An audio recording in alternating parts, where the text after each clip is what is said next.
Yes sir. आप लोग को जो है चैप्टर 1 कल हमने दिया था कि चैप्टर 1 जो है आपको पढ़ेंगे, उससे संबंधित जो है टॉपिक्स और क्वेश्चंस पूछे जाएंगे। अभी 2 मिनट जो है आप लोग रिवाइज कर लीजिए। अभी हम जो है आप लोगों से जो है उसके बारे में पूछते हैं। आप लोग को कुछ पूछना है तो आप लोग भी पूछ सकते हैं, ठीक है? Yes sir. ठीक है सर।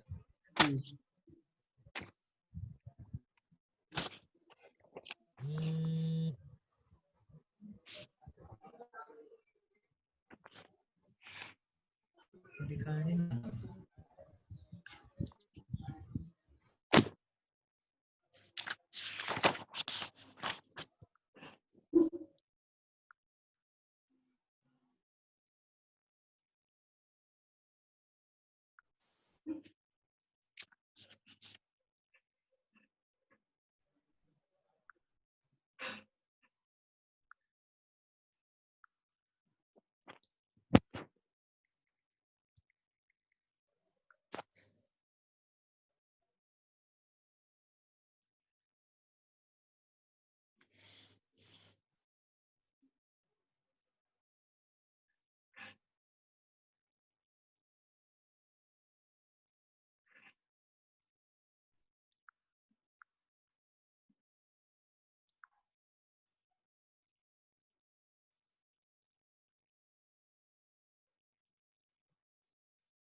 ओके, 2-3 लोग से तो ज्यादा होने नहीं है आप लोग। कल हमने जो है मैसेज लिख के भेजा भी था कि सब लोग जो है जुड़े हैं, लेकिन ऐसा काम क्यों होगा? चलिए, तो अगर हम आपको वहां से बोलने में दिक्कत होगी तो आप लिख करके भी जो है कर सकते हैं। तो पहले कुछ चीजें हम पूछ रहे हैं, फिर आप लोग जो है अपना जो पूछना होगा या समझ में नहीं आया बताइएगा। तो फर्स्ट चैप्टर था आपका कंप्यूटर सिस्टम, और इसको जो है आपको तैयार करने के लिए कहा गया था। सबसे पहले तो जो है दोनों लोग जो जुड़े हुए हैं इनमें से अगर किसी को मालूम है तो पहले बोल के ट्राई करिए, अगर लगता है तो फिर आप चैटिंग में या करके लिख भी सकते हैं। तो सबसे पहला क्वेश्चन है आपका कन्वर्जेंस ऑफ टेक्नोलॉजी। तो रानू आया, विशाल में से कौन जिनको जो है मालूम है अपना रेस करें हैंड।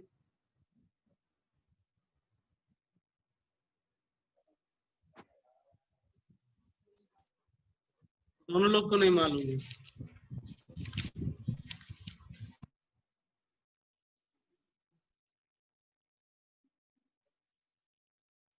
आवाज मेरी जा रही है ना? क्वेश्चन पूछने पे जो है यस दिक्कत सर। हो जाती है, आवाज नहीं सुनाई पड़ती है। सर आ रहा है। हाँ, तो बताएंगे।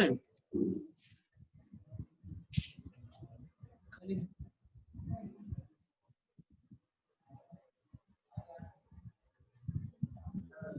कि नहीं बता पाएंगे?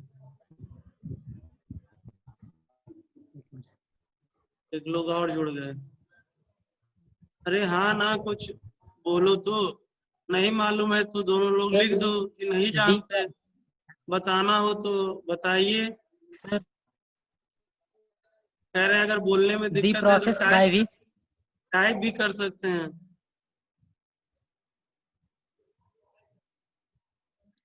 the process by which existing technologies merge into new forms that bring together different types of media and applications, that is called convergence of technology. हाँ, तो समझ रहे हैं उसको कि बुक से देख के बोल रहे हैं? मतलब सर अलग अलग प्रकार के जो भी टेक्नोलॉजीज होते हैं हम्म। उन सबका मतलब जो प्रयोग होता है एक दूसरे से कनेक्शन मतलब कनेक्ट करके जो प्रयोग होता है उन सबका। ये नहीं है convergence of technology. Convergence of technology का मतलब है कि जो पुरानी चीज है उसी पुरानी चीज का उपयोग करके उसको जो है नई चीज में, नए एडवांस टेक्नोलॉजी में बदल देना। ठीक है, जैसे देखिए इसमें लिखा हुआ है कि so the convergence to coming together of two area or field technology, so the technological convergence or convergence of technology can be thought of the process by which existing technology merge into new form that bring together different types of media and application। ठीक है, यानी पहले से वो क्या हो, exist कर रही हो, यानी ओल्डर टेक्नोलॉजी हो, लेकिन उसी ओल्डर टेक्नोलॉजी को और हम और ज्यादा क्या कर दें, उसी में एडवांस कर दें, तो वह जो है ओल्डर के साथ साथ क्या हो जाए, न्यू हो जाए। तो ऐसी टेक्नोलॉजी को क्या कहते हैं, कन्वर्जेंस टेक्नोलॉजी कहते हैं। ठीक है, आई बात समझ में? जी सर।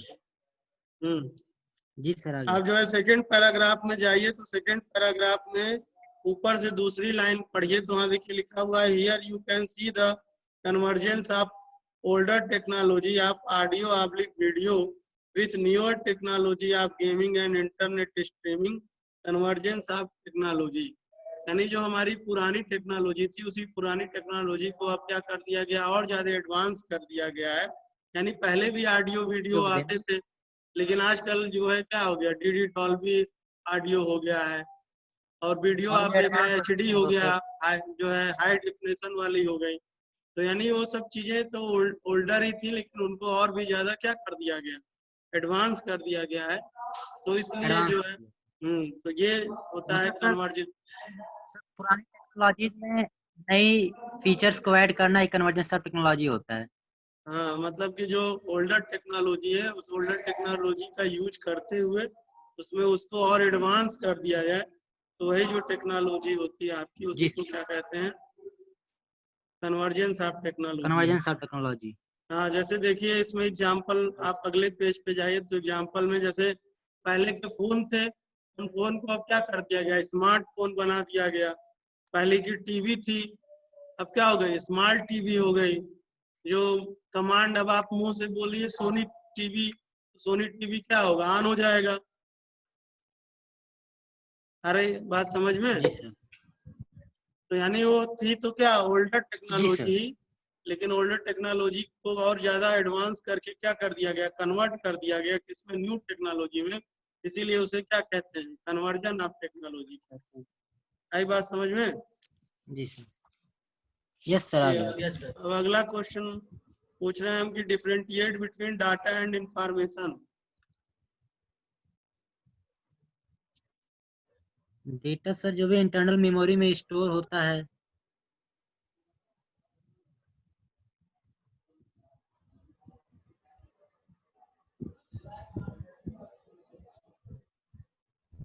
चलिए, और कोई बताएगा? विपिन बताएंगे?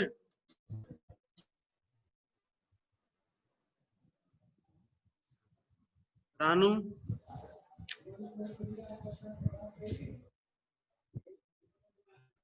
ये 2-3 लोग भी पहले जुड़ते थे, एक हर्ष प्रताप सिंह थे, एक रौनक थे, ये लोग भी अब जो है एकदम गायब ही हो गए।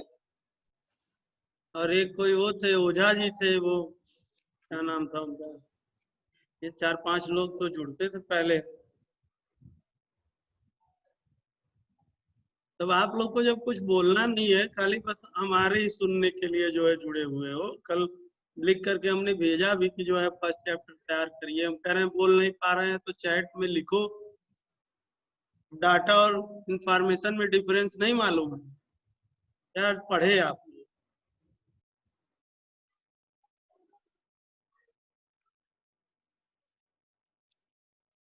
अब हम जब बोल रहे होंगे तब हो सकता है किताब बना खोल रहे करके होते हैं, देख रहे हो, अभी वही देख के बोल दोगे। तो जैसे कि अगर कोई टेबल हम बना रहे होते हैं, टेबल में जो भी हम इंटर करते हैं, तो डेटा इंटर करते हैं और जो रिजल्ट आता है लास्ट में, वो हमारा इंफॉर्मेशन होता है। डाटा और इंफॉर्मेशन में सिंपल सा डिफरेंस है कि अगर रॉ फैक्ट्स है, यानी जो चीजें हम इनपुट कर रहे हैं वो सब क्या है, डाटा है। तो जब उसकी प्रोसेसिंग कर दिए, ठीक है, यानी वो मीनिंगफुल इंफॉर्मेशन में चेंज हो गया, तो इंफॉर्मेशन है। बस यही डिफरेंस है। और डाटा हरदम क्या होता है, रॉ मटेरियल होता है, कच्चा पदार्थ होता है। जब हम डाटा की प्रोसेसिंग करते हैं तो प्रोसेस करने के बाद वह इंफॉर्मेशन में कन्वर्ट हो जाता है। यही डिफरेंस होता है डाटा और इंफॉर्मेशन में। यानी अभी सर हम रॉ फैक्ट्स का मतलब क्या है? क्या रॉ फैक्ट्स का क्या मतलब है? रॉ फैक्ट्स बताए तो कि कच्चा पदार्थ, कच्चा माल, जैसे किसी फैक्ट्री में जो सारे कच्चे पदार्थ निकलते हैं, जब उसकी प्रोसेसिंग हो जाती है, जैसे मान ली कागज बनाने के लिए एग्जाम्पल है, तो उसमें जितने सारे लुगदी और सारी चीजें यूज होती हैं वो सब आपके क्या है, रॉ मटेरियल है। फिर जब उसकी प्रोसेसिंग हो गया, प्रोसेस होने के बाद वो क्या हो गया, पेपर के रूप में बन गया, तो वही क्या है, इंफॉर्मेशन है। यानी जब आप कंप्यूटर मतलब में सर कोई पहले डॉक्यूमेंट डेटा में रहता है और कोई भी बाद में चीज वही, पहले डेटा रहता है बाद में वही इंफॉर्मेशन में चेंज हो जाता है। हाँ, डेटा का मतलब है कि रॉ मटेरियल, जी सर। और प्रोसेसिंग होने के बाद रॉ मटेरियल का मतलब कि जिसका कोई अर्थ ना हो, और प्रोसेसिंग का मतलब कि उसकी प्रोसेस हो गया, अब उसका कोई अर्थ निकलने लगा, तो इंफॉर्मेशन हो गया। जी ठीक सर। है, जी सर ठीक है। चलिए अगला बताइए, what is computer. A computer is बताएं। an electronic machine that can computer perform a is an variety. Electronic machine which can do a variety of job. ठीक है, अगला टॉपिक बताइए, function of computer. Function of computer are based on IPO function cycle of that is computer input, sir, process and output. जिसको बताना है वो अपना तीन ही लोग और हैंड रेस करो, उसके बाद बताओ, हम यहाँ से पूछते हैं जिसको मालूम है। इसे बता रहे हैं sir. Function of computer are based on IPO cycle that is input, process and output. और कोई? सर यही होगा इनपुट।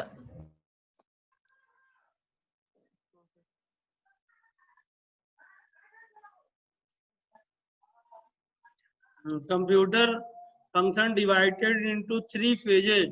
ठीक है, कंप्यूटर का जो कार्य है उनको क्या किया है, 3 भागों में बांटा गया है। फर्स्ट फेज क्या है, टेक द इनपुट, यानी डाटा को क्या करना, take the data after processing and give the information, उसमें इंटर करना। That is called the function.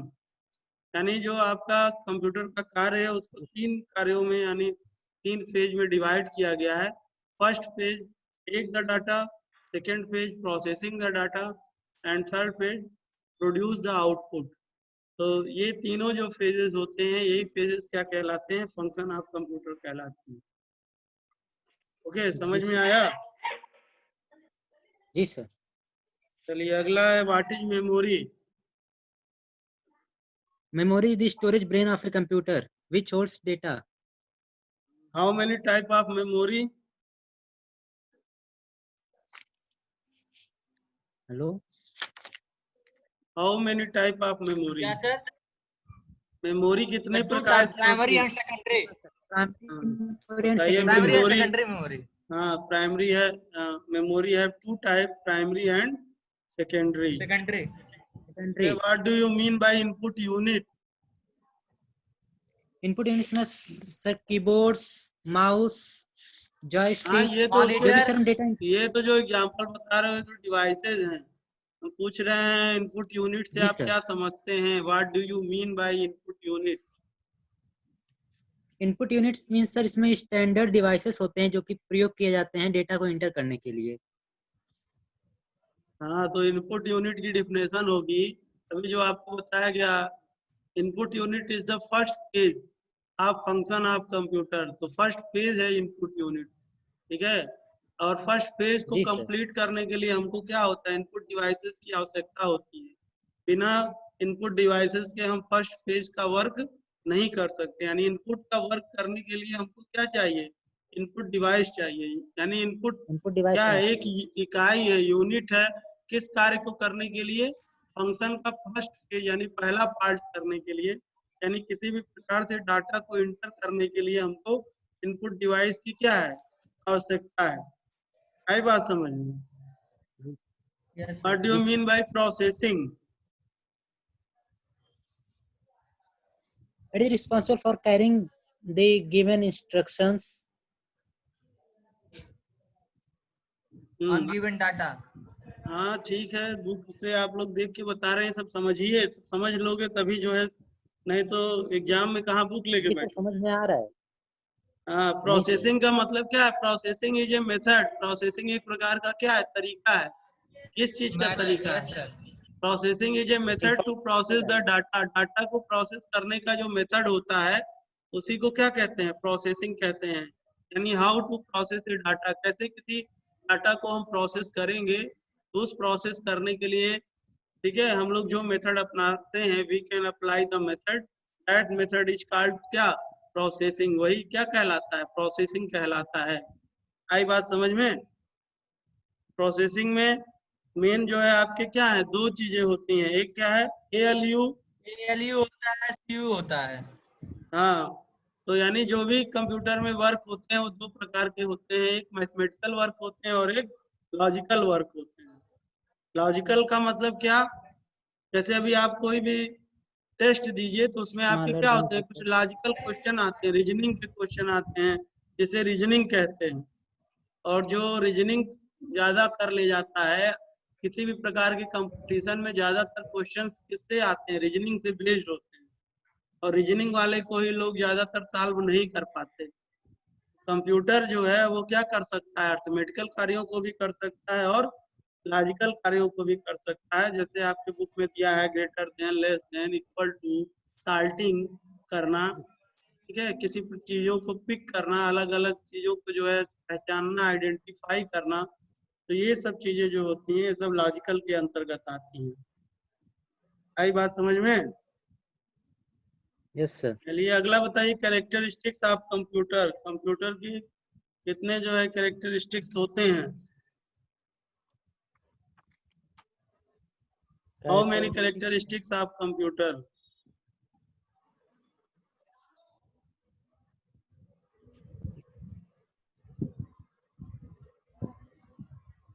Vipin, आप कुछ बता नहीं रहे हैं।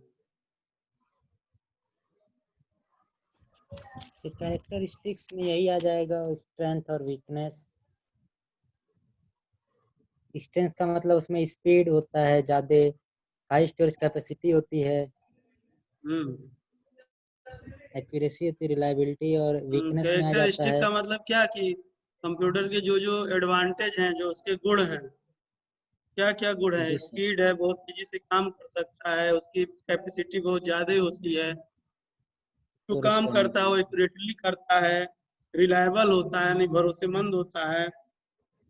वर्सेटिलिटी का मतलब होता है कि विभिन्न विभिन्न कार्यों को आसानी से कर सकता है। वीकनेस ऑफ कंप्यूटर क्या क्या होता है? ये खुद से कोई भी डिसीजन नहीं ले IQ, सकता है। IQ अपने जीरो से कोई, होता है। जीरो। अपने से कोई निर्णय नहीं ले सकता, उसका, उसके पास अपना ब्रेन नहीं होता, अपना IQ नहीं होता। नो ह्यूरिस्टिक का मतलब होता है कि सर जैसे IQ जैसे, जीरो क्या है? वही कि मतलब सर अपने एक हिसाब से टीचर। उसके पास निर्णय लेने की कोई क्षमता नहीं होता, उसकी अपनी कोई जी सर। इंटेलिजेंसी नहीं होती, ठीक है। जी सर। नो ह्यूरिस्टिक का मतलब है कि जैसे जैसे वो पुराना होता जाता है, वैसा उसके अंदर किसी प्रकार का नया अचीवमेंट नहीं आता। और बाकी जैसे लोग क्या होते हैं, पुराने होते हैं, तो लोगों को लगता है कि इनके पास एक्सपीरियंस ज्यादा है। लेकिन कंप्यूटर जैसे जैसे जी। पुराना होता जाता है, लोग उसको क्या कहते हैं? अरे ये तो बहुत पुराना कंप्यूटर है, नया लीजिए, नया लेटेस्ट लीजिए। आई बात समझ में? तो उसे यस। जो है ह्यूरिस्टिक कहते हैं। इसके एक्सपीरियंस अलावा एक नहीं और रहता। डिमेरिट होता है कि कंप्यूटर को क्या चाहिए? इलेक्ट्रिसिटी चाहिए, पावर चाहिए। बिना इलेक्ट्रिसिटी या पावर के कंप्यूटर वर्क नहीं कर सकता। नहीं करेगा। बिजनेस तो कोई भी काम नहीं चलिए करेगा। इसके अलावा जो है टाइप ऑफ कंप्यूटर, अब अगला टॉपिक है, बताइए कितने प्रकार के कंप्यूटर होते हैं?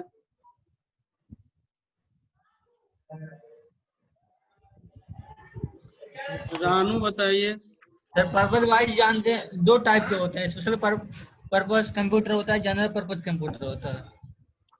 हाँ, कोई निश्चित कार्य को करने वाले के लिए स्पेसिफिक, और साधारण कार्य को करने के लिए जनरल, ठीक है। और कार्य करने के आधार पर जो है कंप्यूटर, प्रिंसिपल्स ऑफ ऑपरेशन करने के आधार पे तीन प्रकार के होते हैं। यानी जो एनालॉग में कन्वर्ट करते हैं उन्हें एनालॉग, जो डिजिटल में कन्वर्ट करते हैं, यानी ज्यादातर हम लोग जो सारे कंप्यूटर यूज करते हैं सब डिजिटल होते हैं। और हाइब्रिड जो होते हैं वो एनालॉग और डिजिटल दोनों में वर्क करते हैं। और फिर आगे आपको जो है कैटेगरी दिया गया है आपके बुक में, तो टाइप ऑफ हाइब्रिड का क्या डिजिटल। काम होता है? हाइब्रिड का वर्क होता है ज्यादातर जो बड़ी बड़ी फैक्ट्रियां होती हैं, जो कंप्यूटराइज फैक्ट्री जिसे कहते हैं, जहाँ पे पूरा काफी बड़ा इंडस्ट्री है। जैसे आजकल बहुत सारी मिल हैं, जैसे शुगर मिल हैं, आजकल लगभग लगभग जो भी सारी आपकी फैक्ट्री लग रही हैं उसमें ज्यादातर हाइब्रिड कंप्यूटर का यूज करते हैं। ठीक है। या जो आपका रोबोट है वो भी एक प्रकार का क्या होता है, हाइब्रिड होता है। अच्छा आई बात समझ में? जी सर। जिसके अंदर डिजिटल एनालॉग दोनों से गुण होते हैं। फिर आगे आपके जो है और रोल टाइप दोनों ऑफ डिजिटल कंप्यूटर दिए हुए हैं, जिसमें आपका एम्बेडेड कंप्यूटर है, माइक्रो कंप्यूटर है, मिनी कंप्यूटर है, मेन फ्रेम है, माइक्रो कंप्यूटर, पर्सनल कंप्यूटर, हाँ सुपर है। सुपर कंप्यूटर है। ठीक, तो इस तरह से ही आपका पहला चैप्टर था। हमको लगता है कि सारी चीजें, अब तो कोई ऐसी चीजें छूट नहीं रही होंगी। इसके अलावा भी कोई चीज है आपकी तो आप बता सकते हैं, पूछ सकते हैं। कोई ऐसी चीज है जो छूट गई? Sir types of digital computers में जितने भी प्रकार दिए हैं थोड़ा थोड़ा एक्सप्लेन कर दीजिए तो ठीक। अब इसमें जैसे पहला क्या दिया हुआ है, एम्बेडेड दिया हुआ है। तो एम्बेडेड जैसे आजकल आप जी देख रहे हैं कि हमारी वॉशिंग मशीन है, फ्रिज है, जिसमें पहले से ही उसकी मेमोरी में सारी चीजें लिखी रहती हैं और उसी के अकॉर्डिंग वो क्या करता है, वर्क करता है। ऐसी चीजें जो होती हैं जिसमें पहले से ही उसकी प्रोग्रामिंग उसमें लिखी है, उसी के आधार पे वर्क करते हैं, वो एम्बेडेड होते हैं। माइक्रो कंप्यूटर हम लोग जो जी यूज करते हैं, लैपटॉप, डेस्कटॉप, पर्सनल कंप्यूटर, वो सब माइक्रो हैं। मिनी जो होता है वो उससे थोड़ा सा ज्यादा पावरफुल होता है, ज्यादा बड़ा होता है। ठीक है। फिर उससे जो बड़े होते हैं उसे मेन फ्रेम कहते हैं। और सुपर तो सबसे ज्यादा पावरफुल, सबसे बड़ा होता है। ठीक है। यस। और कुछ?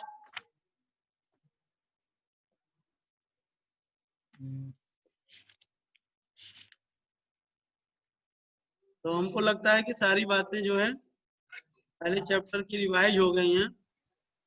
और कल जो है जी आप लोग सर। फिर दूसरा चैप्टर पढ़ेंगे, और इसी तरह से जैसे आज डिस्कशन हुआ है। लेकिन आप लोग जो है, हम ज्यादातर तो आज हम ही बता रहे हैं, आप लोग तो थोड़ा कम ही बता रहे थे, और कुछ लोग जो बता रहे थे बुक से देख के बता रहे थे। तो ऐसा ना हो, उसको आप लोग एक बार ठीक से दोहरा लीजिए, और ताकि ठीक है सर। पूछने पे बुक का सहारा न लेना पड़े।